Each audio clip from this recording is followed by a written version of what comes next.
এই যে এবার 1.5 বছর পরে আফটার লাইক 2-3 মাস ট্রাই করার পরে আমরা 2টা বেবি পাইছি। অ্যান্ড এইটা হলো ফিমেল বাচ্চা, একটা এক পেয়ার বাচ্চা হয়েছে পুরা।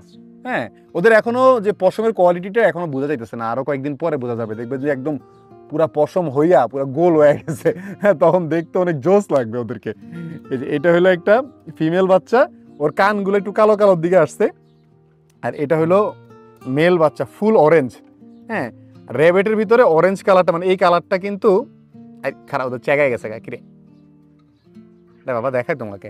এই যে র্যাবেটের ভিতরে অরেঞ্জ কালারটা, মানে বাফ কালারটা আর কি, এইটা খুব সুন্দর লাগে। আমার পার্সোনালি অনেক সুন্দর লাগে। যখন ওদের কেশরগুলো আসবে তখন দেখতে অনেক চমৎকার লাগবে ওদেরকে দেখার, ওরাও এত কিউট দেখতে। এই 2টা বাচ্চা, ওদের আস্তে আস্তে যদি ওরা লপ হয়, আস্তে আস্তে ওদের কান এরকম নেমে যাবে 2 পাশ দিয়ে। এটা 100% লপ হবে, এটাও লপ হওয়ার সম্ভাবনা আছে, দেখা যায়। কান যেহেতু কান বড় হয়েছে, ওদের লপ হবে। যদি লায়ন হেড হইতো তাহলে কান হইতো ছোট। এই 2টা র্যাবেটের বাচ্চার দেখার জন্য অলরেডি দর্শক চলে আসছে, দেখো দেখো। হ্যাঁ, এগুলো